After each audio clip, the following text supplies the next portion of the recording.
BBs, it's me, Marjon Carlos, your host and favorite auntie, and you're listening to your favorite auntie show brought to you by Cash App. We're a new kind of advice show that you actually listen to, not as authoritarian as your mother or as infantilizing as your big sis. Think of me as your virtual confidant. Today, we're talking to Real Housewife of New York, Jessel Taank, in a new studio, new setup. And I don't think you realize how excited I am. As a RHONY archival researcher, this is a pivotal and seminal moment in my career. We're going to be talking reality TV, her life as a fashion publicist, this season of RHONY, and all the drama. So you won't want to miss it. But before all that, Auntie needs to pay a bill, so a word from our sponsors. This podcast is brought to you by Cash App, with tools for saving, sending, and spending. It's the all-in-one place to level up your money and level up your life. You may know Auntie as a beauty icon today, but BBs, I used to not even invest in a skincare routine. Your girl was out here raw dogging life with her bar soap. Can you even believe? I was definitely saving coins, but I was not saving my skin. Instead, I sank all my money into my closet until I was about to be interviewed by a major magazine about my beauty regime. I panicked. I called up my girl, Julie Wilson, who is a big-time beauty editor, and I told her I need products stat. She said, no worries, I got you. Come by my office and I'll hook you up. From that day on, I always budget in my skincare regime. I live for a luxurious cream or special treatment, and it's paid off in dividends. Not only am I being more intentional about how I spend my money, but also how I treat myself. If you want to level up your life, you got to level up your money. So download Cash App in the App Store or Google Play. With no hidden fees and a free-to-order debit card, it feels like a makeover for your finances. All right, so in this week's mess, I want to discuss what's going down on Real Housewives of Atlanta with Sheree Whitfield and her ex-boyfriend, Martell. It has sparked a national debate. I don't know if you're familiar, but basically, during her birthday, she had all these friends there for a dinner at Nobu in Atlanta. And her castmates from Real Housewives of Atlanta were there. And they were a little peeved that Martell didn't pick up the check for her birthday dinner. And I was like, that is something to be peeved about. I think, and this is just me, I think that your man should be picking up the check for you and your friends. You should, that's just a GP. And especially on your birthday. Like on your birthday, you should be taken care of. You shouldn't have to worry about a bill, about where the cake is coming from, where the gifts are coming from. You know, you really shouldn't be doing anything. You should be really showing up. This is what I've learned in my 40 years is that when it's your birthday, you just show up. And I think it gets a little tricky when people are telling you what you're obligated to do on your own birthday. Like what? And when especially for your partner should be showing up for you. So Martell was showing his ass with that. I just feel like it's a very cheap move. I feel like you know, a generous partner is what we're looking for. And it really is, it's simple as that. And it's generous not only to you, but to your community and to the people that matter the most to you. That for me is even a bigger sign. And it's not about being like, I don't know, a gold digger or anything. It's just about being cherished and taken care of. And honestly, if anything less, I don't know. I'm just not with it. I think that shows something about the relationship, and you shouldn't be getting used to that. That's how I look at it. And they broke up. So they probably broke up for those very reasons. So get yourself a generous king. Okay. That's all I'm going to say. And yeah, that's this week's mess.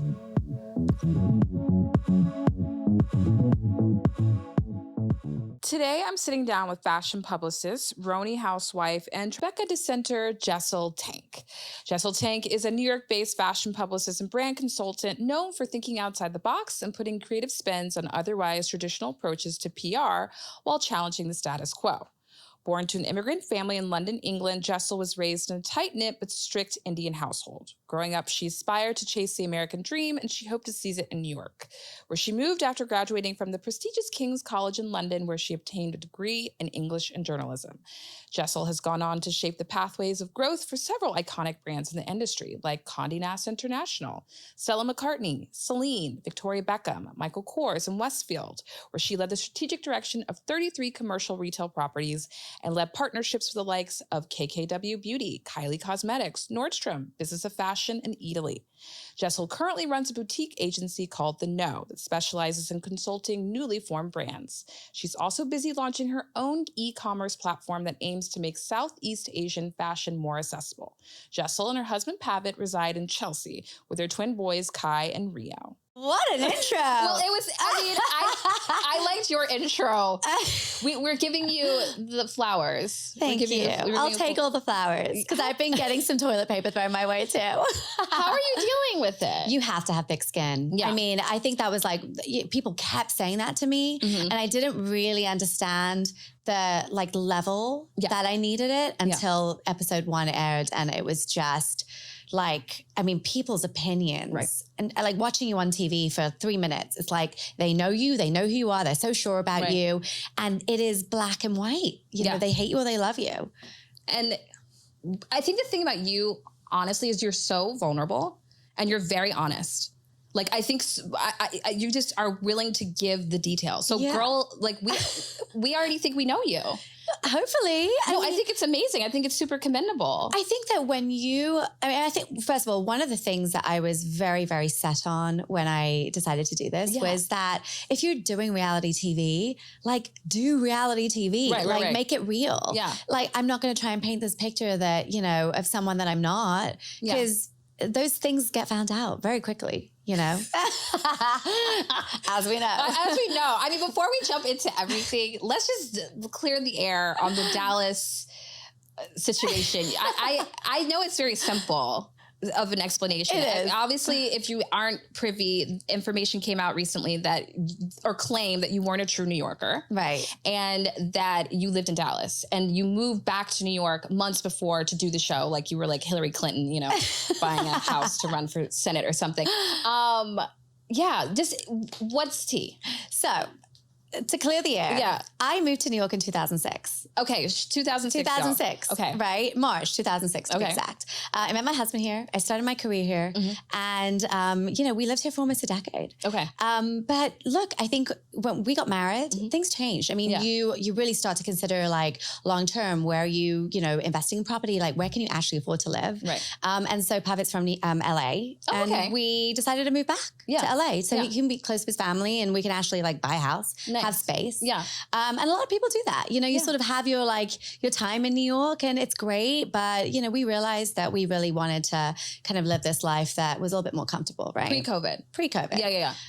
So we lived in LA. We actually built a home in LA. Oh, amazing. The twins were born in LA. Wait, where in LA were you living? Santa Monica, in Mar Vista. I love Santa Monica. It's great. I mean, sunny and 75, honey. It's really pretty. All day. It's good. Really nice. Okay. I loved LA. And I think that, you know, we were really happy there. And obviously we built a life for each other, for ourselves there. But like when you have kids, all I wanted was my mom. And I got to tell you, and you know, it's hard when you don't have family that live in the same place. Right. I mean, I'm from Dallas. That's the actual funny thing. I am actually ironic? From Dallas. No, it's very, very ironic. And I think that's why people kept sending me the article. It's and I was so funny. Like, it's so crazy. Well, you know what's funny about that? It was the day that Donald Trump's mugshot was released. It was like Donald Trump's like ugly mug. And then it was like my face next to his. I was like, really? I'm making headlines right now because of this? That's the crazy. It's wild. But, you know, long story short, Pavitt and I had like a lot of serious conversations when we had the kids because I needed so badly to be around my family. They're in London. We were in LA. Okay. It's far. And here's the clincher. Pavitt started a company with one of his friends that's based in Dallas. So, you know, we have property there. Yeah. It's not a big deal. People have property all over the place. I was about to say, I was like, y'all. You know, but it's funny because if we had a fabulous home in London, you know, would people have had the same reaction? It's like, we have a home in Dallas. I don't know. It's an interesting point, right?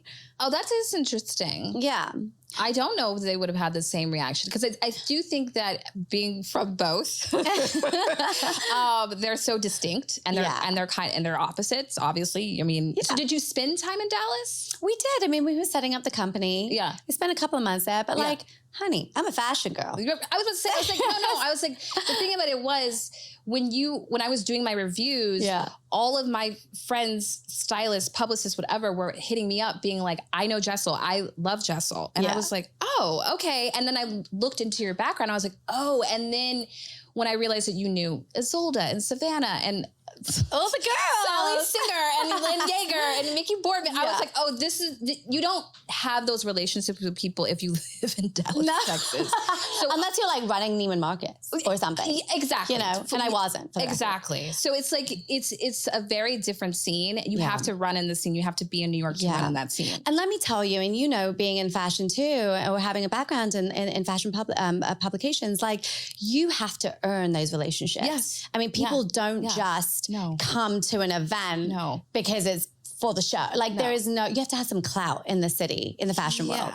Yeah. And I freaking hustled when I moved here. I mean, all my girls that, you know, I interned with, that I worked with, and we all came up together. Yeah. These girls are like like they're running the fashion world now. Yeah. And they're some of my best friends. No, and that's real New York tea right there. Yeah. Because if you aren't in it, you may not know that. Right. And I think that, so when it came out that you quote unquote lived in Dallas, I was like, that there has to be some explanation to this. So you just spent time there. It's like a landing pad when he is working on his business. He was starting a company with a friend, and you know, he had to physically be there for a hot minute. Yeah. But we had always talked about potentially moving back to New York because I think logistically for my mom to fly 6 hours versus 12 was just, you know, I really needed help. These kids are crazy. And, you know, I wanted to start working again. And I just, you know, my mom's here right now. Like she comes for the weekend. Great. Yeah. She's a godsend. And they miss the kid, you know, like their grandparents now. Oh, absolutely. My parents live in Dallas and they don't get to see should we drink? Can we have alcohol every time we say the D word? I know. Actually, I was like, I mean, if it weren't 4 p.m, I would be like, let's go. Honey, it doesn't stop you before. Like, let's go. No. I feel you because it is a drinking game. Actually, it is a little bit of a drinking game. This is actually a drinking game for listeners at home. Every time we say Dallas, yes, let's do it. Take a shot. But you know, we don't. I think as new parents, like you don't have it all figured out. Like I wish we did. But Pavan and I are sort of nomadic. You know, like we love to travel. Yeah. During COVID, we spent like 6 months in Mexico. You know, so you went from LA to Mexico to Dallas. We've been all over. So you're really moving from LA. I'm international, honey. Yes. So that's really what it is. You're moving from LA to New York, which by the way is also like what everybody did in COVID. Everyone. They went back and forth. Yeah. And I think with COVID, like you don't have to be like situated. Like I think the whole like remote working really became a thing. And I loved it, by the way. Like flexibility, you can live anywhere and work from anywhere. It's amazing. Listen, I can get my work done from a beachfront. Yes. I don't need a desk. No. Like, no. I'm a big proponent of that. And I'm so... Okay, so now we know that was just a landing pad. So when he's in town, he has a place to stay. Yeah. And it's also an investment property at this point. 100%. I mean, Dallas, you know, a lot of people from New York, like LA, everyone's like sort of like moved to Texas and even Florida because you get, you know, a huge mansion for a fraction of the price. This is very, very true. Texas real estate is... It's crazy. It's actually insane. Like it was a big adjustment for me moving to New York when I did all those years ago because it's just size-wise. But nonetheless, we've cleared the air. Hopefully. I hope so. If people have other questions for you, then it is what it is. But the thing is I have like, you know, I think the housewives typically like all this stuff, you know, like people really dig for dirt. Yeah. It's wild to me. How does that make you feel? Like, I mean, it's kind of like someone looking through your garbage. Yeah. Right? Like through your dirty laundry. Not dirty laundry, but like it's stuff that, I don't know, it's invasive, obviously. I mean, because you're giving so much of yourself to the public. Right. How are you dealing with that? I think, you know, reality TV historically has been such that like people think that they have the right to do that, right? Yes, we're giving so much and we're opening our doors to, you know, the nation and you're sort of, you know, you have to be transparent in everything you do. But there are some things that, I mean, all your privacy goes out the window. It's wild to me. It is. But look, I got to tell you, like, it's probably like the only thing they're going to find. We file our taxes. Right. You know what I mean? Right. There's really nothing else. I think you'll tell us anyway. I would. I told you. Hello. Just, okay, when I have to ask, when you told them that you hadn't had sex for a year, did you think to yourself, these are my friends?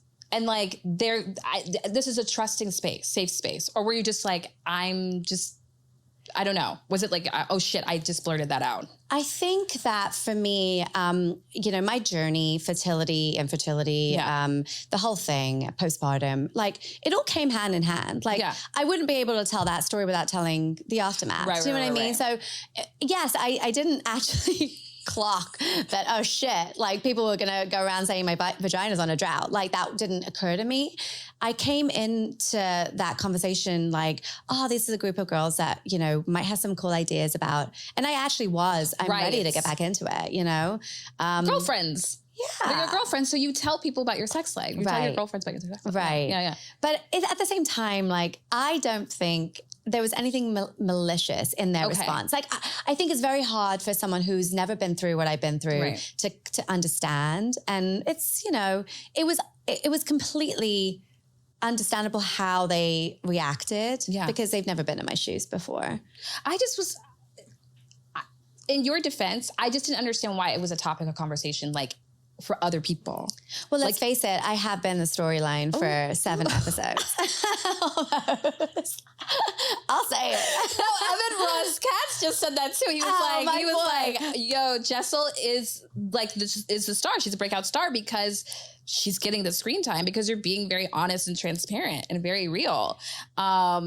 And I guess that is really what it is. You're giving something to the girls to talk about. Yeah, it's talk about, but also like, I'm not creating, I mean, this is all just real shit. Right. It's like, I came to the table wanting to share who I am, my life, like what I've been through, my past, present, future. And I think it's also like, look, this is our first foray into this world, like all 6 of us. And so no one really knows how to approach it, even myself included.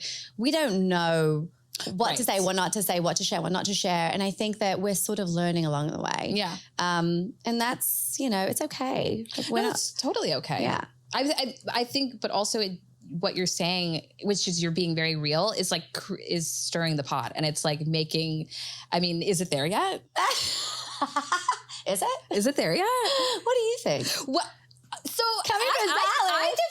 I defended you, and I said in one of my reviews, I saw that was that and you can correct me if I'm wrong. You tell me. I think that maybe you were saying that it's not popping, like it's done at 9. I used to work over in Tribeca, and you could not find an open restaurant except the Odeon.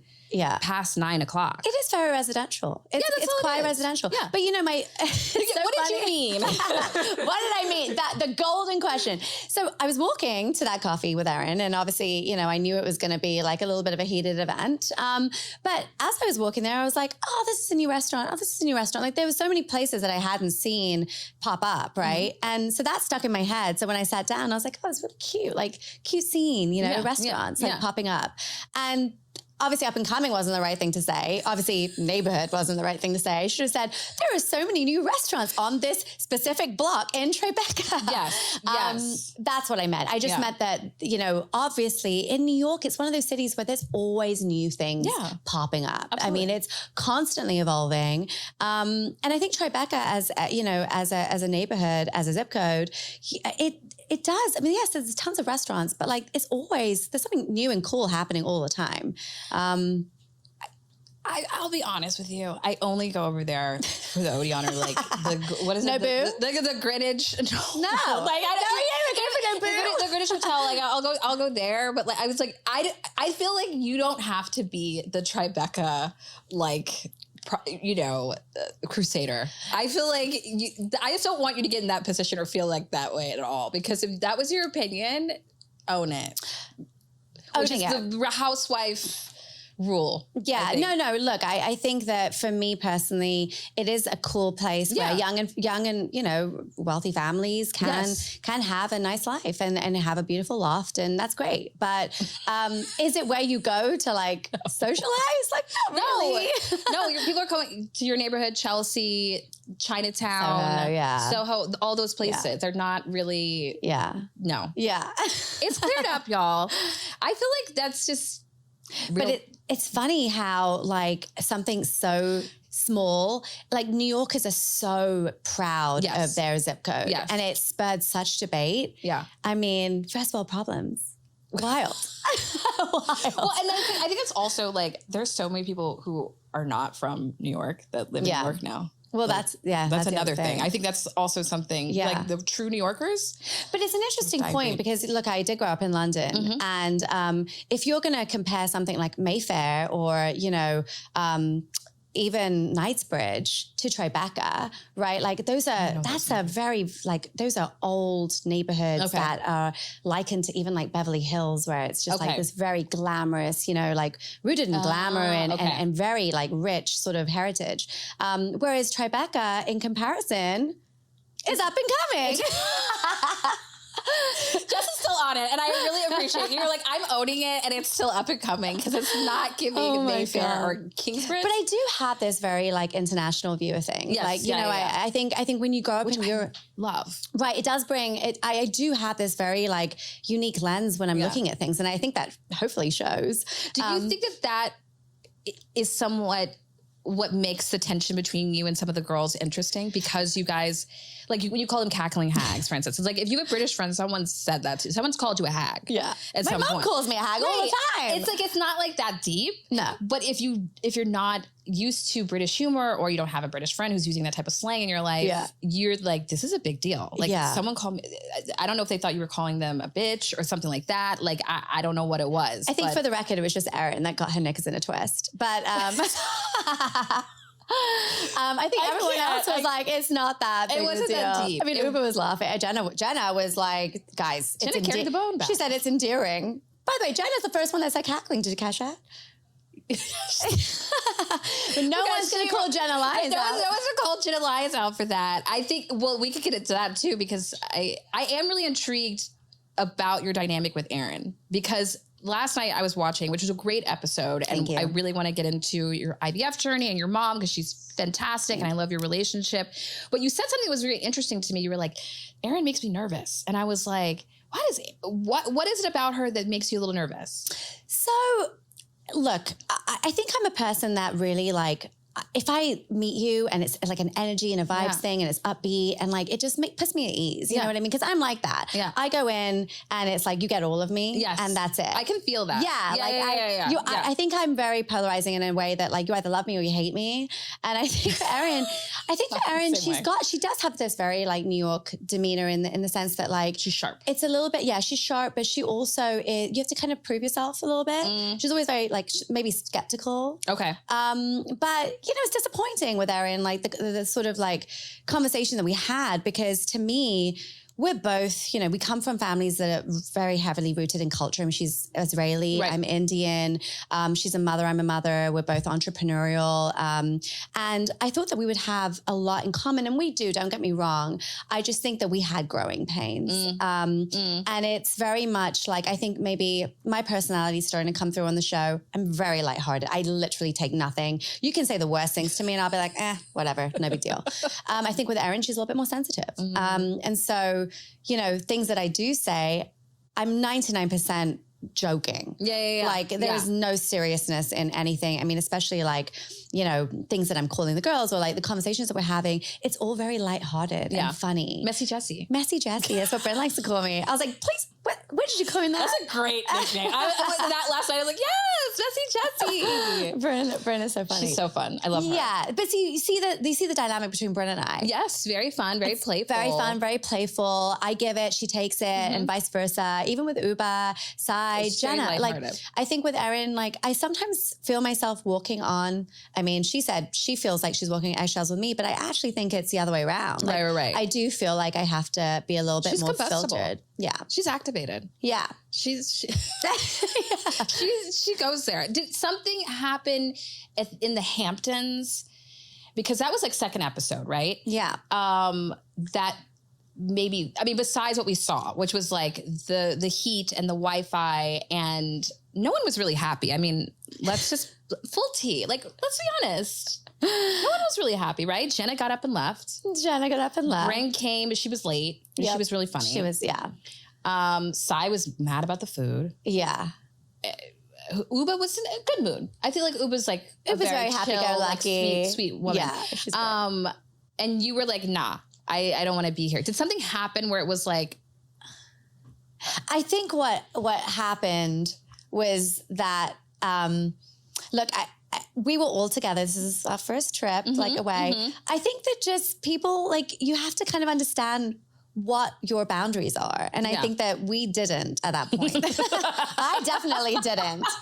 And, you know, I think I sort of got really comfortable really quickly in the sense that, like, I thought I was able to, like, joke about the lingerie or, like, you know, share how I actually felt. But I didn't take people's feelings into consideration. And I think that for me, and I can only speak for myself, like, that for me really was my experience in the Hamptons. It was like, okay, crap. Like, I really can't. I don't know these girls. It's and then that's really what it came down to. I do want to say, though, I don't think I was, like, the only one complaining. I think everyone was sort of, like, speaking their mind.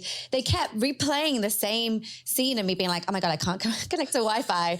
Oh my God, it's so cold. But those are the only two things I said. Oh, and then the lingerie thing. The lingerie, I think that was like a big moment because it was emotionally very heightened. Like it was, and I have to say, like, when I first saw it and I did my little review of it, I knew that you weren't really talking about, correct me if I'm wrong, but I didn't think you were talking about the slip dress. I think that you were maybe in an emotional state that just, correct me if I'm wrong here. No, you're on the right track. Okay, because I felt like, I was like, this is a woman who's away from her kids for the first time. Perhaps she's feeling low. She maybe is going through postpartum. There be something going on in her that we don't see. And so the slip dress is proxy to what's actually happening. Listen, I think side hustle, you need to be a therapist. Like psychoanalyst, CSI. I don't know. I just saw that. I was like, I feel like that person's hurting more than being like, I don't like this. I'm a diva. And it's more like, no, I'm in pain. I think it was 100% that. Like you're in lingerie, and I wasn't feeling my best. I think after I had the twins, like, it does take some time to kind of snap back. And I think, you know, as women, we sort of have to give ourselves a little bit of grace. Absolutely. Like, there's this whole, like, mentality and this pressure to just, like, be who you used to be. I will never be that girl. And I say it, like, I will never be the person I was pre-kids. Right. Your body changes. Like, my boobs were a perfect, firm C-cup. Oh my God, perky ass things. They're on the floor. I mean, the gravity has taken its toll on me. And, you know, you sort of see your body changing. And I think it was a lot. And I think, you know, I definitely could have handled it better, but it was 3 seconds of me having a tantrum. Yeah. What you didn't see, and what I will continue to talk about, is my apology to Jenna Lyons. Okay. Right. Because that was like after... I don't know what it was, like an off shot, like it was in gray or whatever. Yeah, no, it actually happened in the Hamptons. I wrote her a handwritten note, and I felt genuinely very, very bad because Jenna is someone that I actually had never dreamt of upsetting. Right. She's someone that I really respect, you know? Yeah. And so as soon as I clocked that, oh shit, like I actually did something that wasn't very thoughtful and I acted out of sort, I immediately apologized, but of course I didn't show it. So blame it on the edit. Yep, I will all day. I will. You were like, I'm that girl. I know, because I wanted to keep the tension brewing and for us to tune in and be like, oh my gosh, because the clip for the episode after that, it showed Jenna looking really like down at breakfast, you know, and being hurt. But obviously you tried to make it right. But she did have a right. I mean, I have never, by the way, received a gift in that way. I thought that it was okay to. I think I was just like, everyone was kind of like, oh my God, this is so cute. And then Uber was like, why did I get a long gold one? And I was like, why did I get a long green one? And you're sort of like vibing off of other people's reactions. And I got carried away. As long as you made it right. Yeah. It seems like you're doing a lot of apologizing. I am. Like, and you apologized in your own house. I did. To Erin. I did. I didn't want her to come into my home and feel any kind of way. I mean, look, we had our moment. I'm someone, I really wanted to take that coffee, by the way, to find resolution. I knew that she was upset. I called her cackling hag. I wanted to take the opportunity to like kind of explain myself and apologize. And then look, at the end of the day, she did host 6 women in her home. It was very, very kind of her. And she went through a lot of effort, you know? And it just went south so quickly after the Tribeca thing. I was like, there is no coming back. And then it was like, you are catered to and this and that. And then it just got really deep for me. And I was like, this is not going the way it should. She also has to step her game up as a hostess. Yeah. Let's be real, because there was no food. There was Pringles. Listen, if you're going to hire a caterer, you better make sure they pop open a bottle of Pringles and then pop open a bottle of caviar and are doing minimal work. That's nothing. Like, I could do that and I don't cook. Like, I think that you need to, if people are coming over to your house, you have to have a spread. That's kind of why I go to the Hamptons. If I go to my friend's house in the Hamptons, I'm going because I know they're going to feed me. Yeah. Because there's always food around and the fridge is stocked. Yeah. That's my thinking. And listen, I think it's, we're in this like era right now where girls are not afraid to eat. Like I will chow down a burger, like shake burgers or something. Pizza.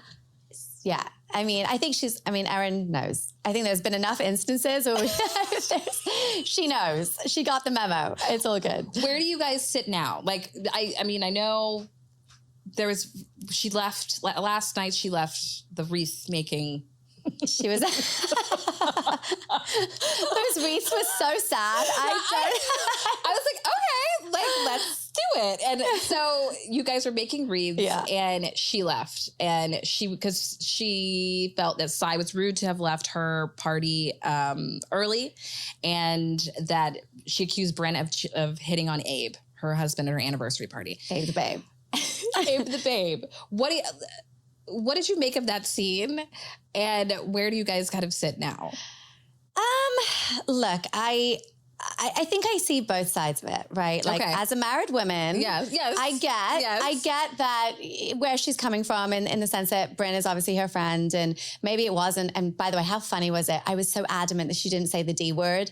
And then they like flash back and it's just divorce. You did say that. You were like, she didn't mention divorce. She didn't mention the D word. She's like, maybe if you're divorced, you can call me. And he's like, but Brynn and I were cracking up because we saw the episode. She was like, wait, I was so sure I didn't. And you were so sure that I didn't. And then they flash back and I said it like 100 times. We were dying. It was so funny. I think that, I know Brynn. Yeah. I also said, I know women that are out to get. Yeah. I like that you said that because that's actually real too. Because it is. That was not it. I mean, we were literally joking. If Abe was in any way, if I got the sense that he was like uncomfortable or that this wasn't pure, just like, banter, I would have 100% jumped in. But it was funny. Like it's fun. Because Brynn has a delivery. She does. And it's like, it's all jest. And it's like, it's very flirt. I mean, I saw her with her ex-fiance. Yeah. Why didn't that work out? Oh my God, I love him. God, I'm obsessed. What is going on? She's like, I wasn't ready. I guess she had like some trauma, obviously, because of the family stuff. But I mean, I got to tell you, he's there for her. Yeah. He's always been there for her. I don't know where they stand right now, but here's to hoping. I'm here for Gideon and Brynn. And he's British, so we have that. I love a British gentleman. Right. He seems so gentlemanly. Let me tell you, my mom, I think it was like October of last year, my mom was over and we had them over for dinner. And he is the type of gentleman, and I keep saying gentleman because he is that. Every time you stand up from the table, he stands up. So I was like, when it first happened, I was like, oh my God, he's amazing. Yeah. But then I had to keep getting up because I was like getting things from the kitchen. And every time he would just like stand up. So I was like, Gideon, it's okay. Just sit. Just don't worry about the formality. But he is a true British like gent. Oh, the best. I ship that. Yeah. Don't waste your time, Brynn. Yeah.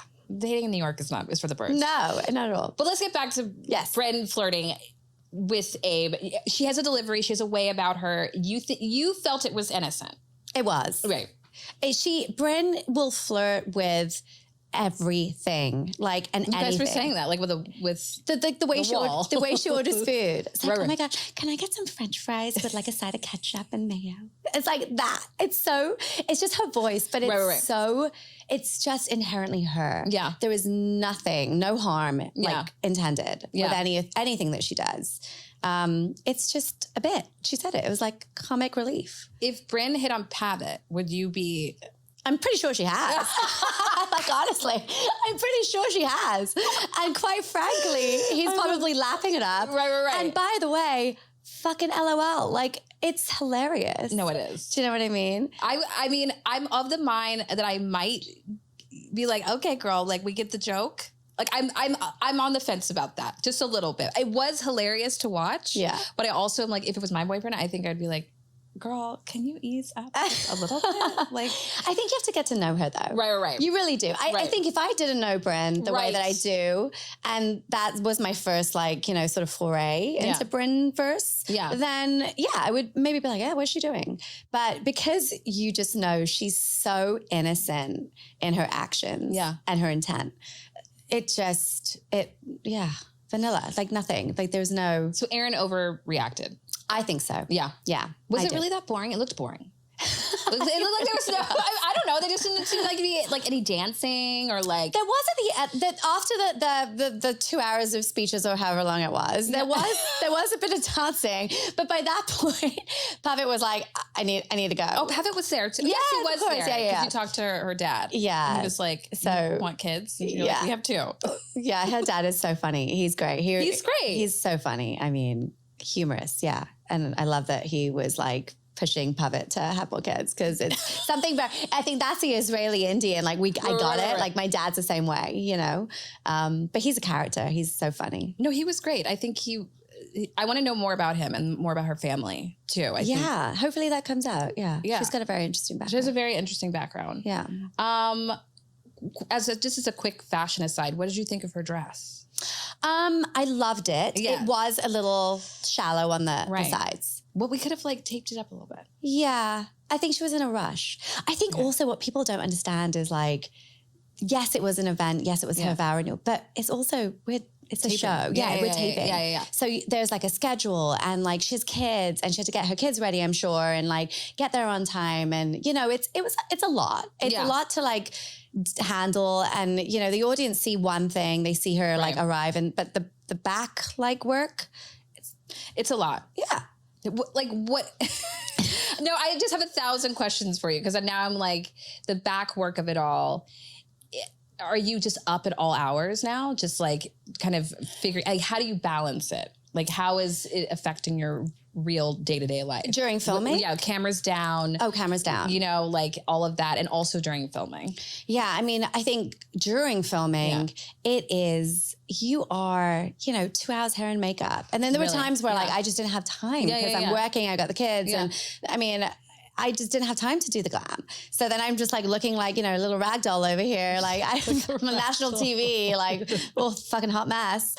You did not look like a rag doll. But it's very intense, you know? I mean, people are in your home, is setting up cameras, lights. Like I got the kids running around, touching everything. You're then getting set up to film a scene. And yeah, it's reality TV, but it's also like, I think the whole thing is a lot, especially like you've got real life and then you've got the show and then, you know, you're trying to balance it all.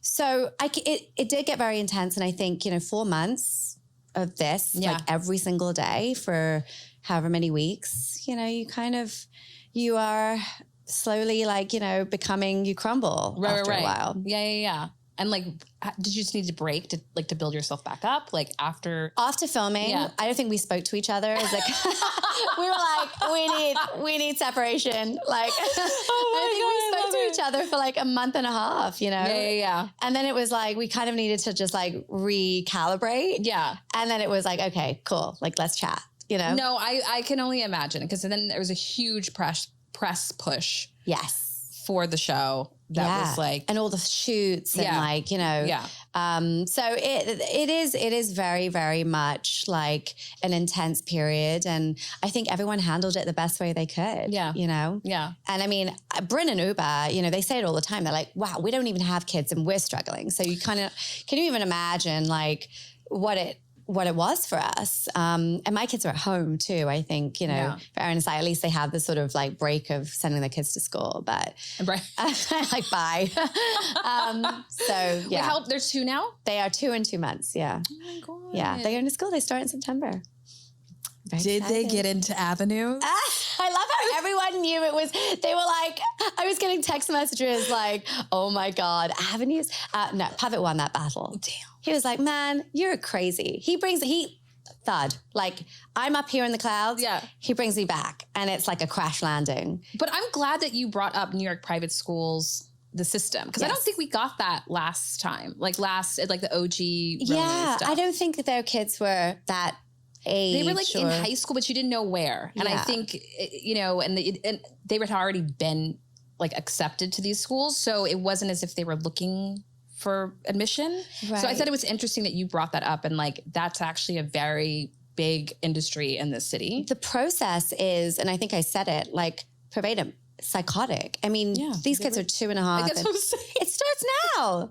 I mean, really, truly, it starts now. And it's kind of crazy because, it is about like, networking and starting those conversations because you're thinking like 5 or 10 years down the line. Yeah. And by the way, like college applications and who and the admissions process and all that, like all of that everything, every little step so amounts to that. Yeah. I'm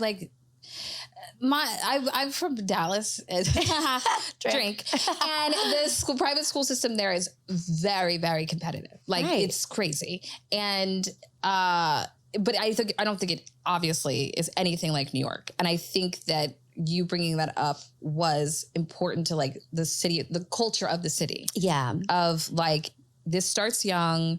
These kids are on a path. Some people do pay. I know people whose kids go to Avenue. Yeah.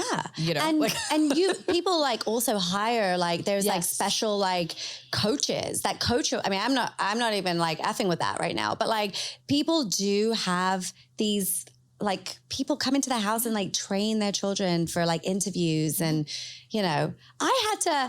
I had to FaceTime. What did you do? I had to FaceTime. They were like, can we FaceTime with your toddlers so we know how they interact? I'm like, dude, I mean, they literally don't do anything but sure. Yeah. And, these kids are like throwing like wooden alphabet letters around. Yeah. And I'm like, they're on FaceTime with the school admissions. It was comical. I guess. This is what they do. If you can see whether they'd be a good fit. And from my that. essays, I wrote 1,000-word essay on each twin. And it was like, what? Not socially inept. No. I know. Mom brain. Yeah, no. Mom brain. You were like, I was like, I know it didn't sound right. And I knew it was adept, but like also I was like, that, when you know that there's like a word. I was like, what's the word? That was hilarious. I loved it. Hilarious. I mean, but that's what you're saying. It's like, it's a work, it's a job. It's a job to get your kids into these schools. I loved my essays, but I am going to release the essays that I ended up submitting. They were extremely good. My grammar, my literature, all of it was on point. I was funny. These kids, I mean, they're so lucky to have me. I'm going to release it. I will. Release it. I'm obsessed. Wait, so where are you and your family now? Are you guys, because last night's episode was really beautiful, really pivotal. Your mom was a really incredible force of support for you. Yeah. Because I know that you were previously really scared about telling her that you had gone through IVF. Yeah. And I don't know. I just really empathize with you. I'm 40 years old. I'm going through this process of like trying to have a kid, and it's a lot. Yeah. And I don't think they prepare women for that at all. So tell me your experience with your mom talking to her about it. Well, first of all, I got to say, like, I think women are having kids later and later, right? Yeah. So like this whole like infertility, like boom in a way, it's actually a real thing. And, as career women and entrepreneurs and whatever, we're so like focused on the drive that for me, when I got married, I was like, I want to travel. I want to do this. I want to do that. And it's not a priority. And then when it does become a priority, it was almost like an afterthought, and then it's just this like mad rush to like get pregnant. Yeah, no, absolutely. So that's, I started at 34. Okay. So I was married like almost 3 years. And it was just, I think for me, when I make a decision, I expect it to like just happen, and it didn't. And so it was very frustrating. And I think a lot of women who don't get pregnant, like immediately feel that. But for me, it was just this like journey of, almost, I think, start to finish 4 years in the end. That's not a joke. Yeah. So I was pregnant at 38. Yeah. Wow. Yeah. I mean, it's crazy. It is crazy how quickly the time comes. And like you're saying, there's a mad dash to get pregnant. And no one tells you that. They're like, take your time, go travel, see the world, work, focus on your career. And that's the only part I hate about aging. Yeah. Especially for women, because it's like, we have to make decisions that are like pivotal, and no one can help you. And by the way, what happens if you're not married by 35 or 36? Like, what do? You freeze your eggs, but that's not even like guaranteed to work. It's not guaranteed to work. So I feel duped a little. It is. I feel a little duped just because, like, I wish someone had sat me down at like 23 or something that age and just been like, I don't want to scare you. Yeah. But this is the real science and math of this. And women should be able to do whatever they want with their lives, obviously. But these are some of the It's insurance. It's like buying health insurance. It's absolutely insurance. And so, as I was going through that, especially as a woman of color, like, I think anyone that is a woman of color can hopefully relate to that, like, stigma that comes with infertility, right? Like, I think as women, we're seen as these like childbearing like figures.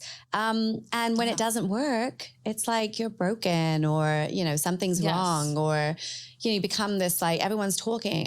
The amount of times I've heard like, oh, so-and-so can't get pregnant and they're going through this and that and the other. And that's so crazy. Yeah. And it's not, I don't think it's malicious gossip, but it's gossip. It's a topic of conversation that's, not necessarily always positive. I don't know. I just feel like that's so deep. Yeah.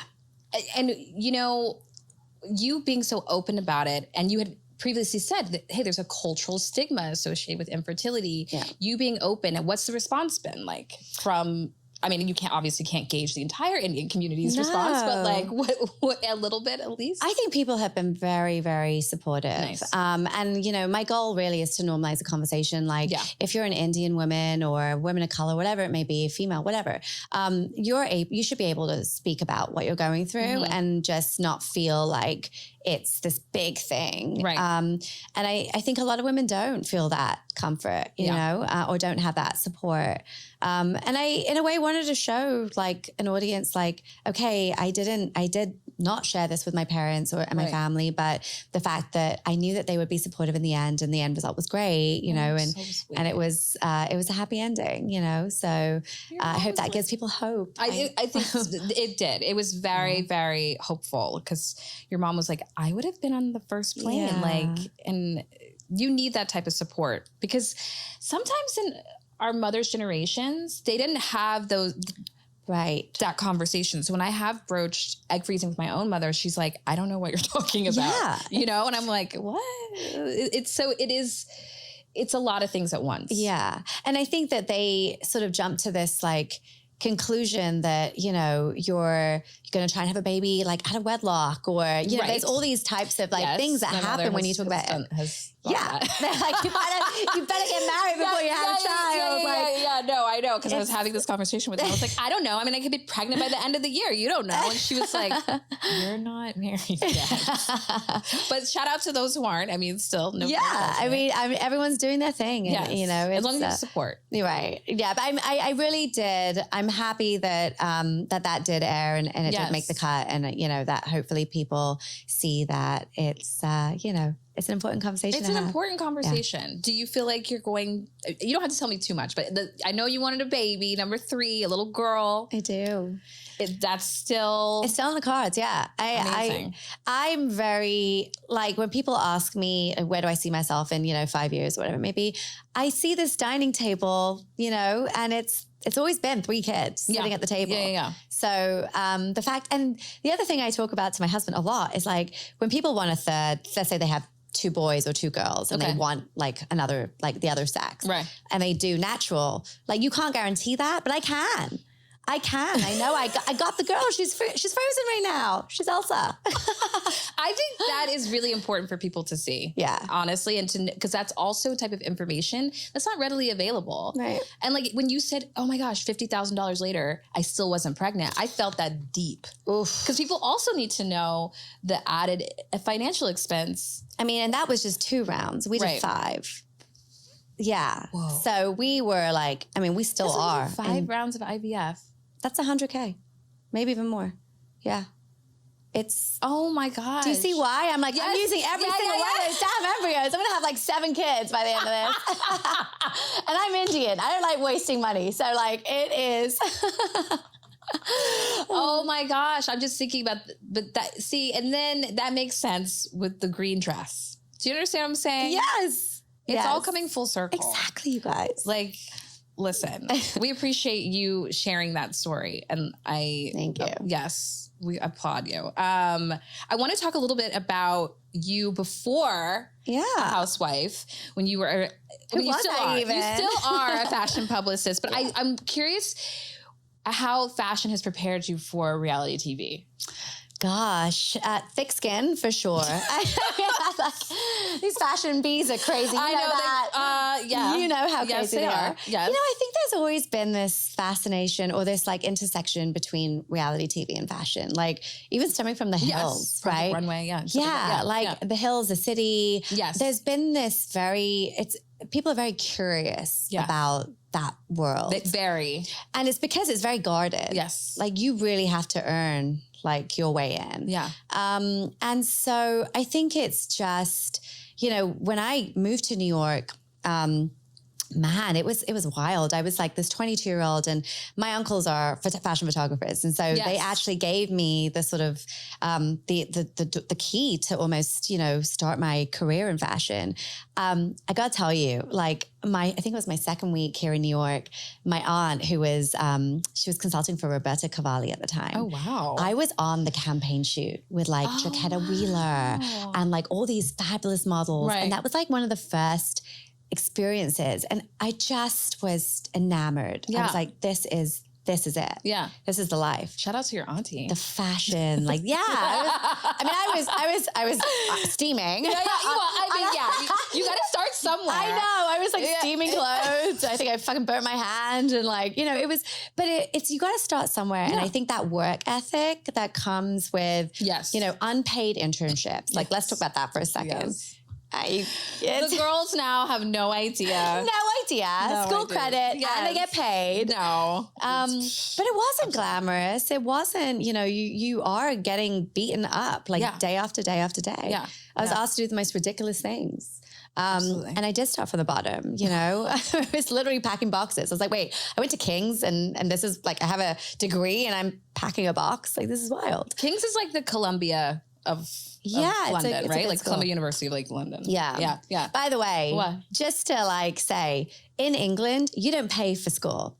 It is a standardized system. Right. So when people are like prestigious King's College, like you don't pay to play. You have to actually be smart to get in. Just to clarify a point. Just wanted to clarify. Because I've been told I come from old money and this, that, and the other. And it's just, you know, coming back to like working to get where you are. Yeah. Like nothing was ever handed to me. Do you think it's the accent that people think that I do. Yeah. Yeah. I do. I feel like it's the accent and like just probably the glamour. Yeah. Like those two things that intersect. They're like, oh, I know. But you're like, no, I came from. Well, if you saw pictures of me back in the day. Well, girl, we don't ever want to. I don't want to look at pictures of myself back in the day. God, there was no glamour there. No, of course not. But I was, it just, you know, everything's a process. And you know, I think you got to respect women who have a dream and want to work and have goals and drive motivation. Like, let's give ourselves a pat on the back. No, of course. Doesn't come easy. Have you seen like a uptick in like outreach for your work, for your passion publicity? business? Yeah, I mean, I really am picking and choosing, you know, who I'm working with and for. I think I've worked with so many big household names that I kind of want to give, you know, my time and energy to some of those smaller, more niche brands, you know, designers that maybe don't have the budgets or, you know, the network or the outreach. And that's what really excites me. It's like growing someone and building that brand awareness. And you know how hard and competitive it is. It's especially so in America. Yeah. I feel like American fashion doesn't really have the infrastructure in place to help younger designers get off the ground. Right. Like you're going to find that type of resources in England. London is great for that. You can do a fashion show at Fashion East, not pay the $50K or whatever it takes to throw a fashion show, and you can really become discovered. Definitely. New York is so hard. New York is so hard. And, you know, you have Vogue Fashion Fund, you have the CFDA, and like they're all supporting as best as they can, but there's so much untapped talent. Oh. They don't know what to do. Like for real. Yeah. And untapped money. Yes. Too. Exactly. That we could be giving them. 100%. So if there's anything I can do to, you know, help those brands that are, you know, on the sort of rise, then that's where I want to place my energy. You know, it's not the companies with the $1 billion budgets that, you know, are literally killing it. Like, right. You're like, you're good. Help. Yeah. What was the brand that you had the party for? Aisha Sony. Okay. So, oh my goodness. Like this girl, she used to run Michael Kors's collection, his accessories collection. Okay, amazing. And that's how we met. Right. And I just remember we were doing Vogue Last Look, you know, the most coveted page. Yeah. In all of Vogue, and Michael Kors got it. And so I was working with her to design this bag that Anna wanted to shoot on a bicycle, I think it was. Okay. And so we went through this design process together, and I was like, wow, you're incredible. You're going to go places. You know, she's worked with Proenza, she's worked with Anine, you know, she's really doing great things, and she's starting her own thing. And, you know, I mean, she's an example of someone who is, you know, a female entrepreneur that doesn't have funding, is doing it herself. And how can I help her? And this is it. Like, this is where I want to place all my focus. You got the girlies to the room. Right? That was crazy to me. That was hilarious watching your recap, by the way. You're like, my old boss was there. I know Sally, her idea of reality TV, I guess it must have changed in the last 6 to 7 years since I worked there, but like, she's a very shy person. Yes. So I was like, oh my gosh. And Lynn is more, you know, out there, but she also stays kind of close knit to her friends. To have those people there, I'm going to stress that again. Huge. Thank you. Did your castmates understand? They were having like a little gossip session on the couch. I don't think they were looking around. I was like, that's why I was so confused. They were more concerned about where Jenna lies. I was like, Jenna's, you know, putting a tree together. Were you offended by that at all? No, not at all. Listen, like I said, it takes a lot for me to get offended about anything. Yeah. Also, the thing about Jenna that a lot of people may not know is that she lost her mom a couple of weeks or months, before filming began. So I was very sensitive to the holidays, the fact that this was her first without her mom. I'm not going to call her out. You know, I'm not going to be like, Jenna, like, why are you spending time with your family and not at my event? Like, right. You know, it would have been great for her to be there, but there was, she had things to do, you know? She processes things differently. She does. You know? Yeah. And I respect that. Yeah. She's Jenna fucking Lyons. She's JFL. Puppet and I, they also didn't show that scene, but Puppet and I we were having a conversation and we coined JFL, and I will trademark that. Oh, it was me. Listen, I didn't know it was me because I got the one-liners. Like, this is very true. Yeah. This is very, very true. I mean, I didn't agree. Also, one thing I didn't agree with last night was Sai coming for Jenna about the presents. Like, she was like, is this like a brand thing? I was like, but you're an influencer. Like, you tell me how it felt on the receiving end. You received this box. Yeah. I mean, I think with Jenna, look, first of all, she's extremely smart. That's not okay. Like, she's shrewd. I mean, she's got her 1,000 hats on. You know, she's got 1,000 collaborations, businesses, whatever it may be.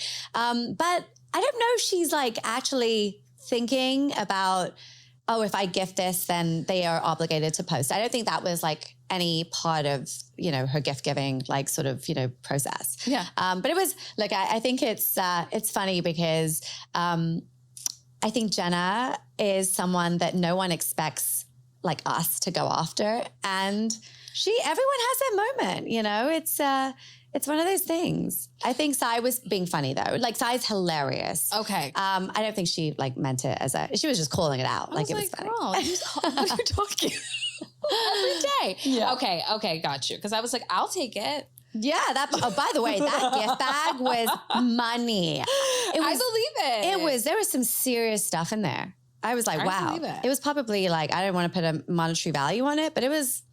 Yeah, I saw there's measurie and then there was like some bath stuff. I didn't see all of it. Joanna check, like there was a Joanna check, like whole like thing with like all her like toners and it's like a gift box. I mean, it was serious stuff. That was very kind. It was very kind. Yeah, it was really kind of her. Do you think that maybe JFL gets off a little bit sometimes?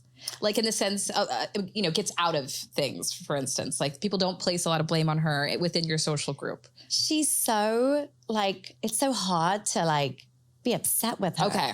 Like, how do you? Okay. She's just like so, you know, like she's so cute and quaint, and you just don't. I'm not cute. Is not the right word. I would say she's very soft. Okay. And it's very hard, and she does have a very rational mind. Like, I think her and Pavid, actually, that's why they get along so well. They are very logical in their thinking. She doesn't react emotionally. Okay. Yeah. Okay. I agree with you there because she does take a minute to like process everything. Yeah. I just was like curious because I feel like you get a lot. Yeah, I do. Well, yeah, I do. I think it's funny because it's like, if you want to talk about things in terms of like Instagram followers, like right. Well, okay. I mean, I'm like, no, I'm going to go there because what are your I think thoughts? It's interesting, right? Like, I think that there definitely is like the clout radar, right? Okay. Like, Jenna's at the top, and she's Jenna fucking Lyons, you know, no one can touch her. And I actually like that some of the girls are speaking their mind because it's actually how they feel about certain things. About her clothes or something like that. What was it? Her clothes? Yes, I said something about her clothes. Oh, her closet. She was like, Jenna, you're boring. And I was the like, biggest closet. She wears the same thing. Yes. Exactly. Is that what you mean or something else? Sai's humor is very similar to mine in the sense that like she is so hilarious. Like her delivery is almost the same as mine where it's very dry. Yeah. And some people might not get it. Okay. Or she might come across as a certain way. But everything she says, it's just hilarious. Like if you actually clock it, you know? I'm waiting. Yeah. No shade. A little shade. Okay. Well, where are you with everyone before we move into the audience questions? Like, do you feel, I know you took like a little time off of talking to one another after spending 4 months heavy, and it gets dramatic, obviously, from the trailer. It does. I'm already halfway through, right? So that's kind of crazy. Yeah. So do you feel like you're in good terms with everybody? Do you feel like you're leaning on each other? Yeah, I think, we're all very, very close. Okay, and that's I good. think that honestly, going through this process, it would be so difficult if we weren't. Right. So the fact that we are, quite a close-knit group, and we sort of understand each other, and we're trying to like, as this process is going on, trying to have open dialogue, like, okay, you said this shit, like that was effed up. Like what? Right. But look, as I said, we're halfway through. I don't know what the second half of this looks like. Right. And I'm sure feathers are definitely going to be ruffled. And I'm sure that emotions are going to run high. And, I don't know if everyone can keep a level head throughout this. I'm sure there's going to be moments where... Well, Aaron can't. Right. Well, there's that. The reunion's going to be interesting, Do you know when you're going to shoot it or...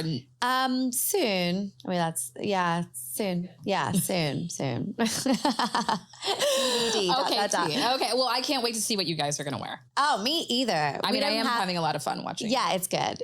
Okay. It's a lot of fun. I think people are like, I'm starting to see like, it's ironic that Just Like That is airing at the same time because there's a lot of Jess comparisons. I think Evan does it actually. Yes. He made a really good point. but he basically was saying that like these are two shows that have previous IPs and previous like huge audiences. And so subsequently there's a lot of emotional responses to how the seasons are playing themselves out. Yeah. That's a very smart way of putting it. Yeah, it's very, I was like, oh, I see that. Yeah, definitely. We had this idea and now it's changing on us. But I'm invested. I'm in.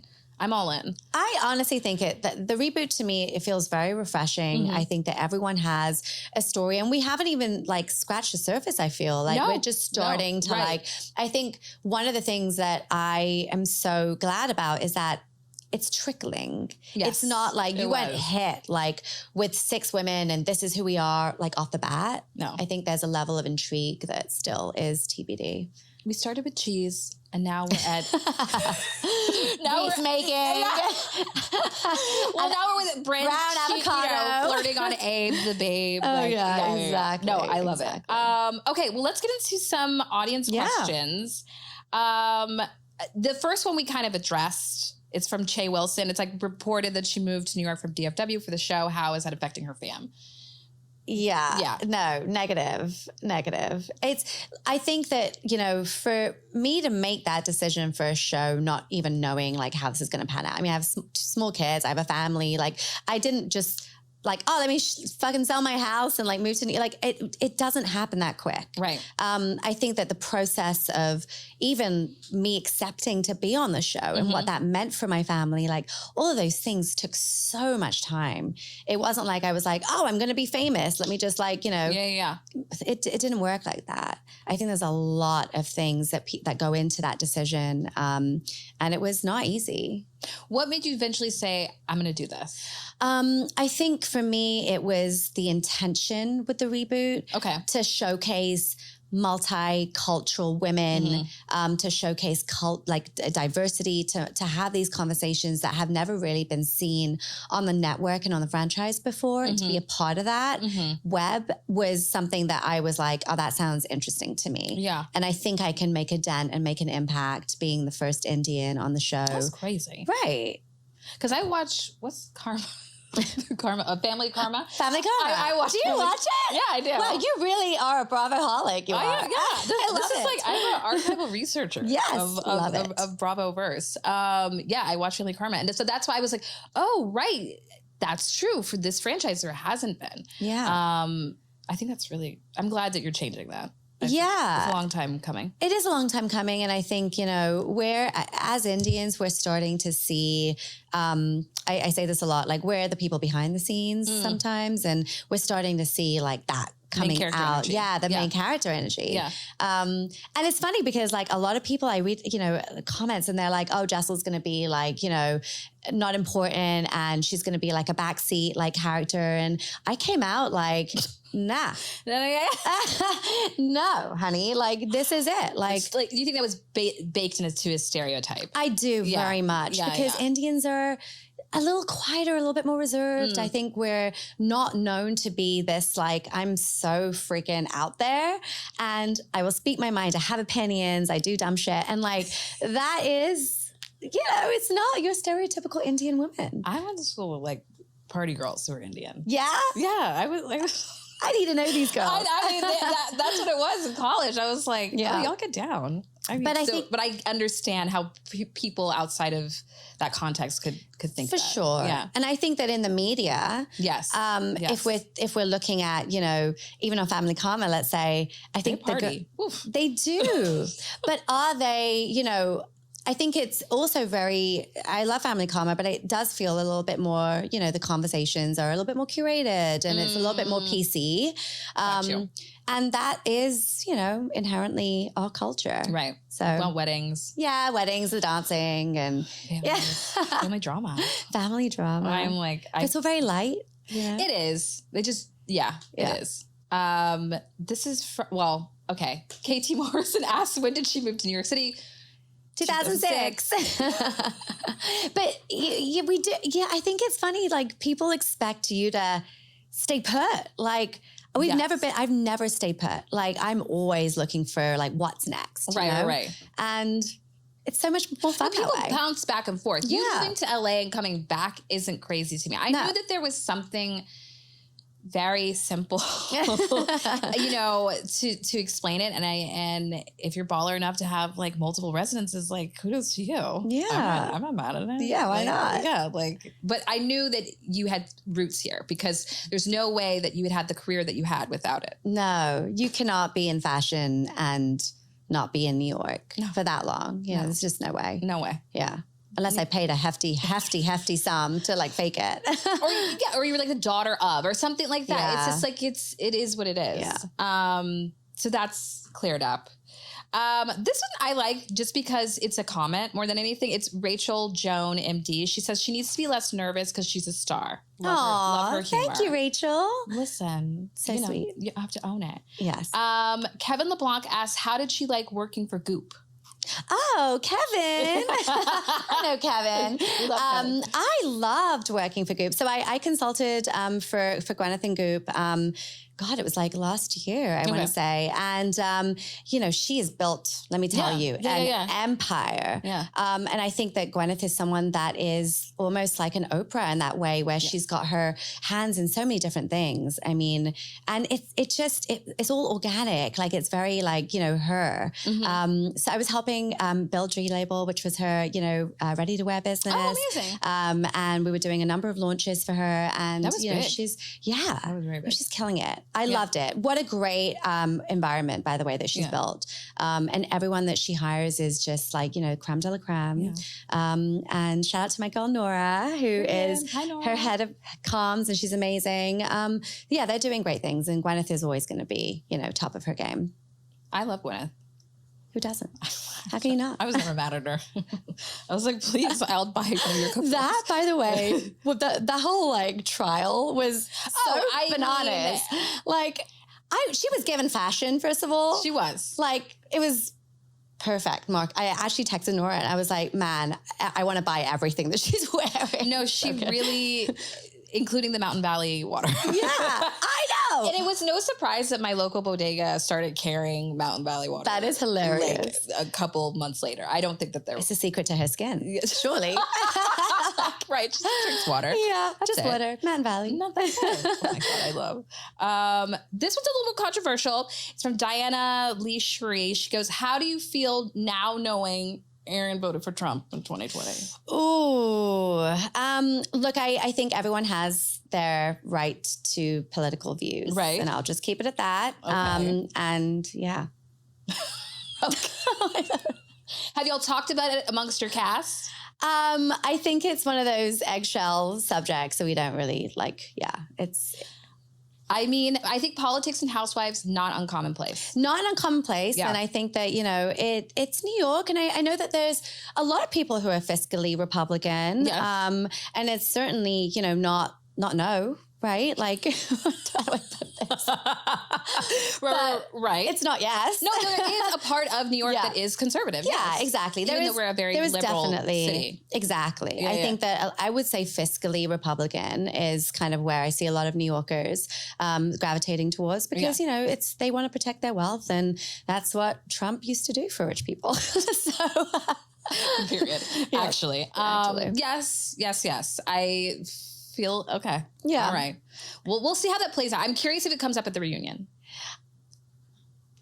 Stay tuned. Stay tuned. Stay tuned. Okay. Chic DDC says, as a publicist, generally behind the scenes, why do a reality show? Isn't that the antithesis? Ooh, good question. I think, I think publicists are usually behind camera. And that's what I find so interesting about this experience, especially for me. Right. Because you'll see, like, I fumble a lot. I'm like, oh, this is like not supposed to be where, like, I'm not supposed to be in front of the camera. Right. Okay. Cleaning up. Yeah, I'm usually cleaning up the mess behind scenes. But I actually really like it. I think it's a fun way to kind of show, you know, it's a very fun career to be in, first of all. I mean, it's wild. I mean, if Samantha Jones can do it, hello. Yes. Samantha Jones. I love it. Oh, R.I.P. I know. Did you watch the... I didn't. I just started. My friend just gave me his login to HBO Max because my husband canceled our subscription. He was like, I was before. I know. He was like, you don't watch this. And I was like, it just started. Like, come on. You have to catch up because the cameo that she gives is very interesting. Yeah. I'm sure you were a Sex and the City girl. So, I was, big time. I mean, I absolutely love the show. And I'm really happy that they got renewed as well for a third season. We just got into that. Really? We have to bring some, just watch it and I want to hear your thoughts.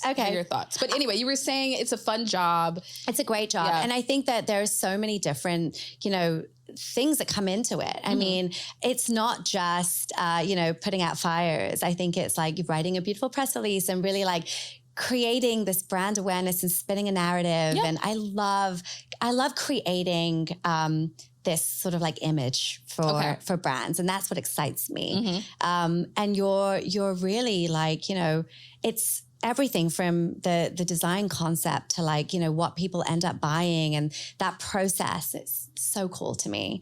And I think people should see it, there's a lot of work that goes into it. To see the other side of fashion too, because like you're saying, there is a lot of overlap in fashion, but maybe just, we've done a lot of shows about the, design part. Right. Or we haven't seen a lot of shows that center on a publicist. So I think that's also interesting. Kind of lifting the veil. Definitely. And I think that you, as a publicist, I really do. I am a publicist. Like everything about me is that. Like, I think Sai says it in the introduction. She was like, Jessel's a publicist and she'll remind you at every chance she gets, because you're comms. Yeah. Yeah. Right? Yeah. No, you're very communicative. There's no other way around it. Right. And I think you're also forthcoming. So yeah. That's what we like to see. Yeah.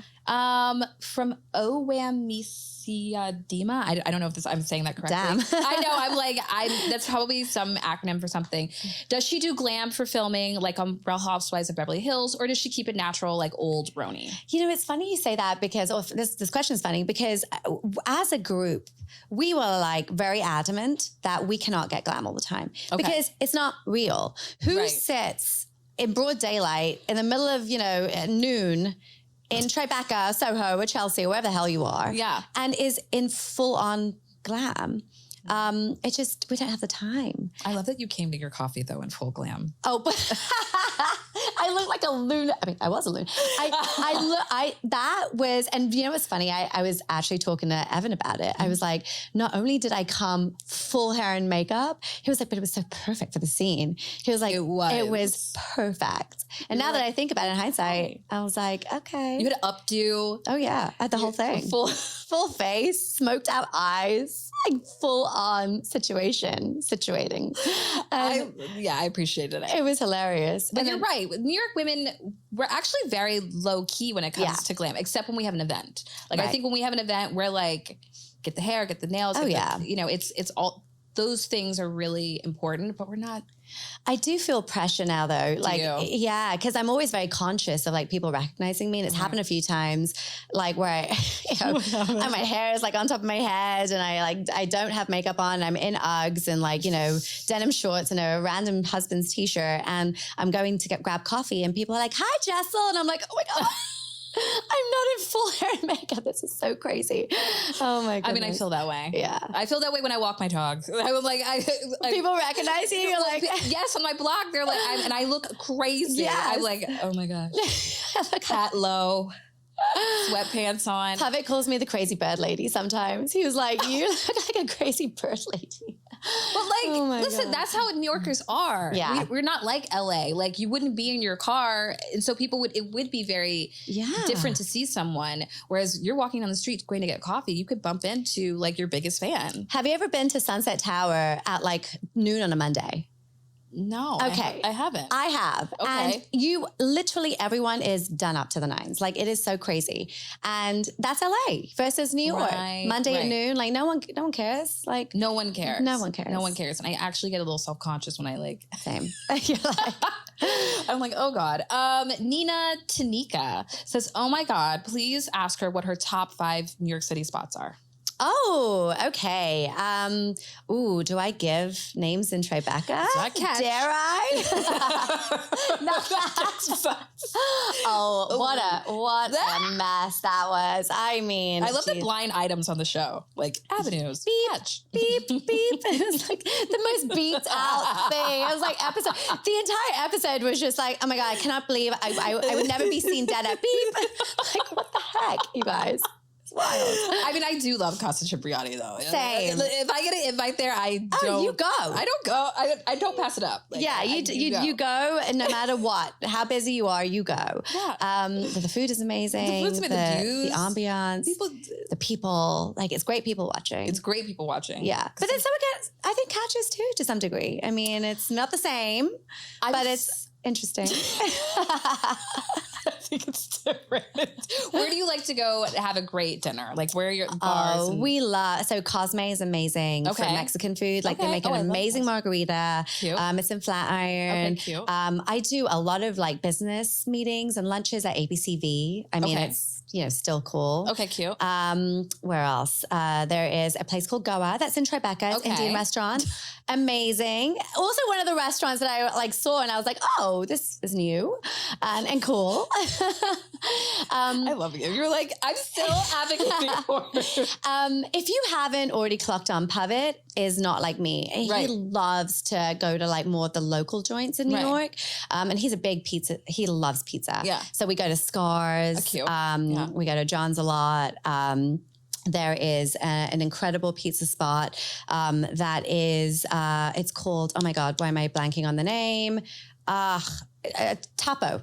It's right in very cool. Like, that's like, actually, I love their pizza. Yeah. It's very thin. Yeah. So you don't feel like you're eating, a ton of stuff. Saks had a corporate office in a building right in front of there. And I used to work there and I would like go to Tapo. Oh, it's the best. It's so good. And then I think, he's a big burger guy. So Polo Bar has a good, if you can get it. I saw y'all at the Polar Bar last week and I was like, yes, this is the New York. That was interesting because I met the girls and we were walking. I think we were walking like 2 blocks and we were getting stopped like that was like my first like real wow. Yeah. People are watching. Yeah. And you're all together. We're all together. And Uba is like this like Amazonian gorgeous. Like print she's stunning. I just stare at her. I'm like, I love her energy. I want to know more. Because we're scratching at the surface. So I want to know more. And I like that she brings it. Have you met her before? No, I haven't. Oh my goodness. If she was here, like it just, her humor is unlike anything I've ever like experienced. She's hilarious. She's so funny. Like when she was talking about Bryn's coat, she was like in the Hamptons, she was like, Bryn rolls up like a pimp, like down south in the Mississippi. I was like dying. It was so good. I remember that. I'd be like, and she's not wrong. Yes. I loved Bryn walking up in a fur coat. It was great. Shades on. Yep. All of that. A vibe. She's like, what is a Harvard sweatshirt? Okay. She wears that a lot. She wears that and the blade cap. Like that's her outfit. The blade cap has me rolling. I'm like, oh my God, if you only knew. That's the type of New York iconography that I really love. Yeah. Greenie Gal goes, why are the girls acting like they've never met a power lesbian? This is from Greenie Gal. Oh. Do you think they're up at Jenna Lyons' ass? Well, Erin has a funny way of describing her. She's like, she's so quirky. She doesn't like parsley. And you're like, what do you mean by that? Exactly. They're like, oh my God. I don't know. There just seems to be some type of wonderment. Like, oh my gosh, like, what does this all mean? Yeah. I think Jenna is, there's no one like Jenna. She's very, very interesting. She has her quirks. She's very unique. And she's kind of like dry in a way. Yeah. Like she's very dry. I mean, you've met her before. So I feel like we could just stare at Jenna and listen to her talk. And it's just, everything she says is very like, you sort of like are drawn to her energy. Yeah.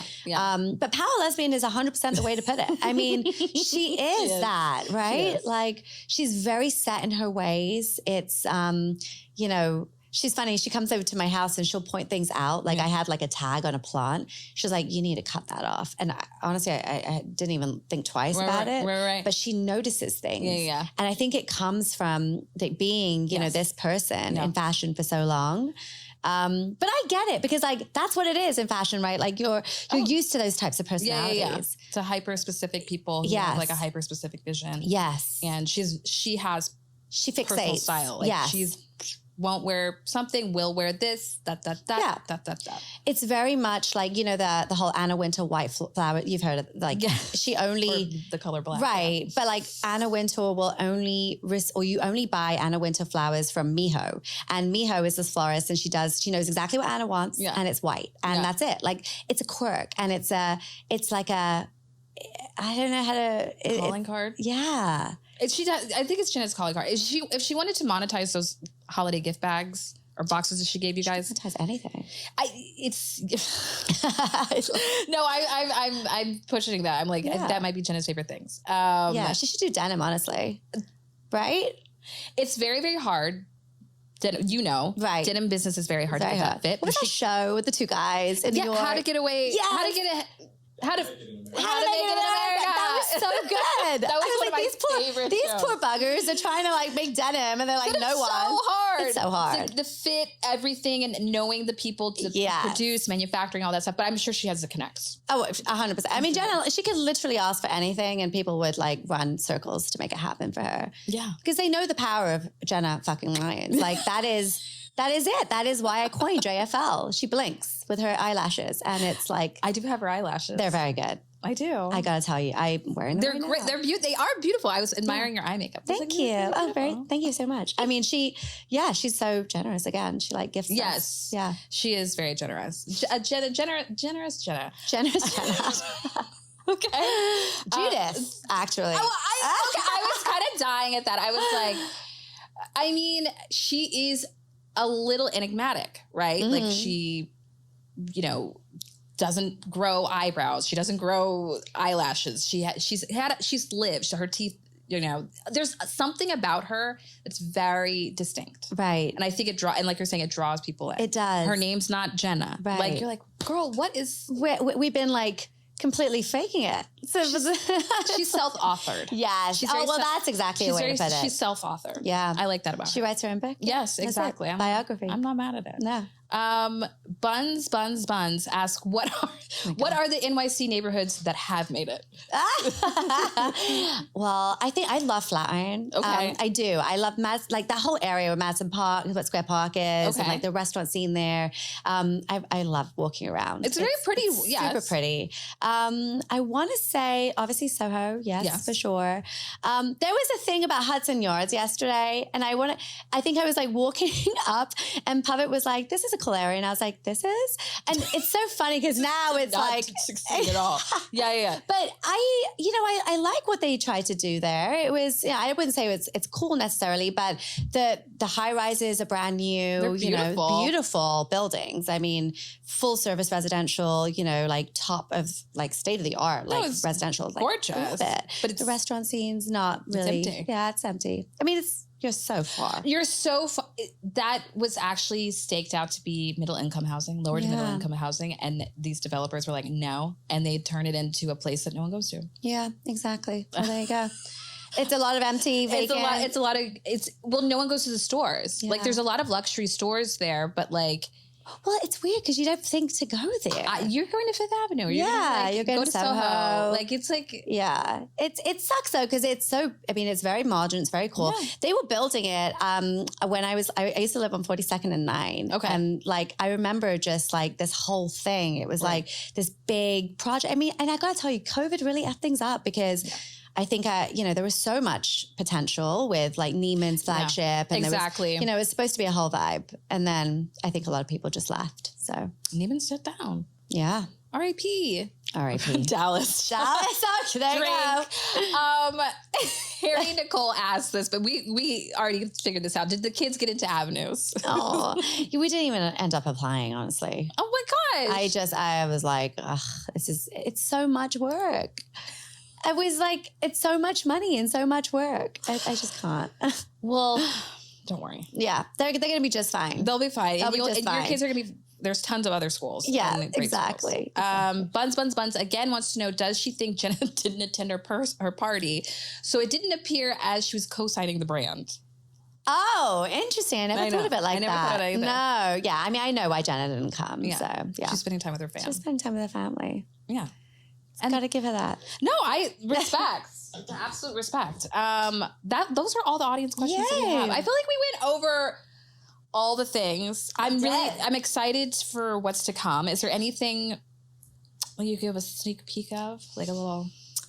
Oh, well, like I said, I think that we haven't truly seen certain personalities. Right. And I think that this second half, you really start to, it comes out. Like things come out. Because you guys are people are activated. There's emotions that are running high. It is, it's definitely one to watch. I will say that. I'm excited. Yeah. The fashion gets better.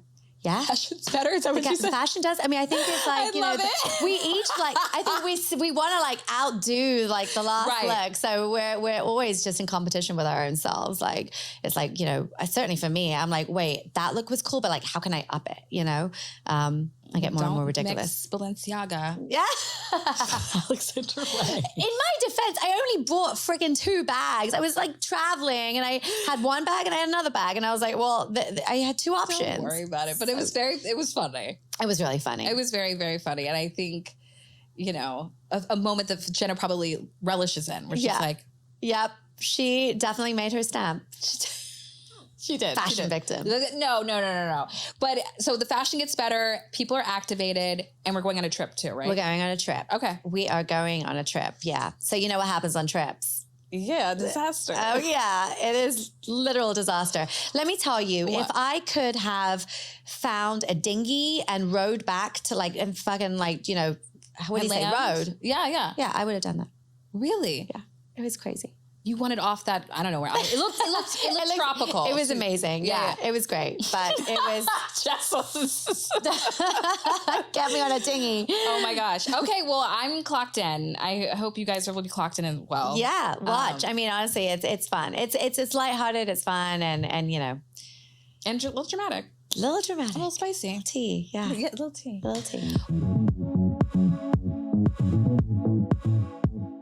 All right. So on this week's Ask Auntie, Brooke Reads Books sent in how to get over someone who love bombed and ghosted. I feel like this is an epidemic in modern dating and relationships. Love bombing, if you don't know, is like when someone just kind of really is effusive and just throws it on thick and, puts you on a pedestal and knocks you down off that pedestal eventually.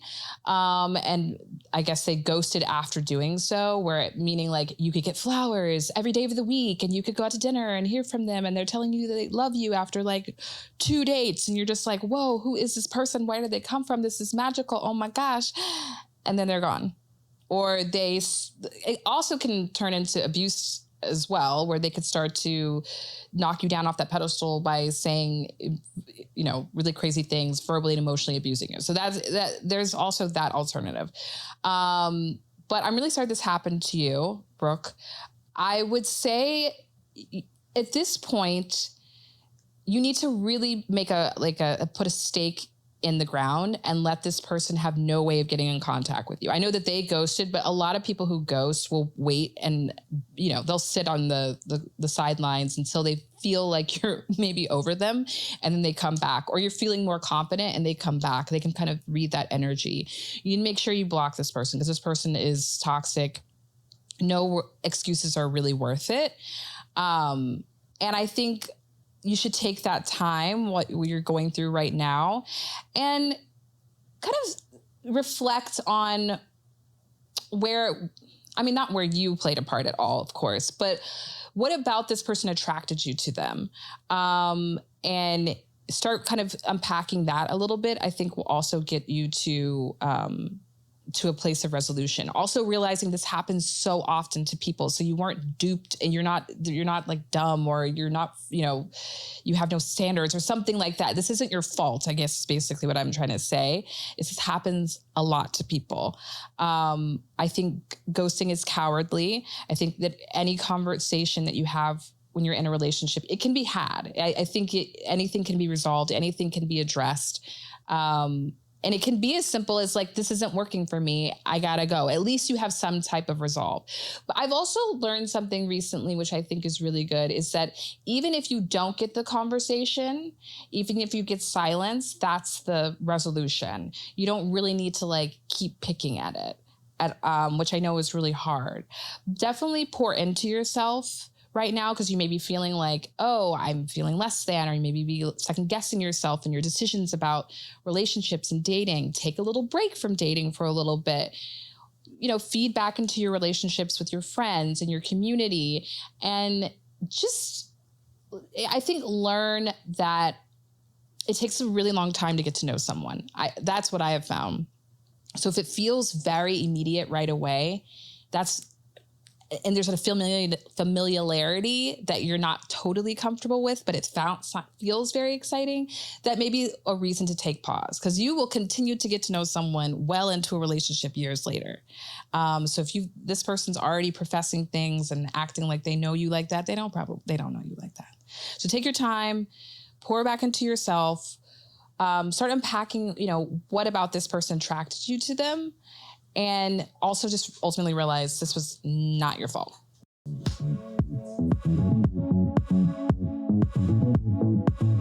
Well, that's it, folks. Thank you so much for joining me today. And I hope you are walking away with plenty of nuggets to sink your teeth into. So much love to our guest, Jessel Taank, and our sponsor, Cash App.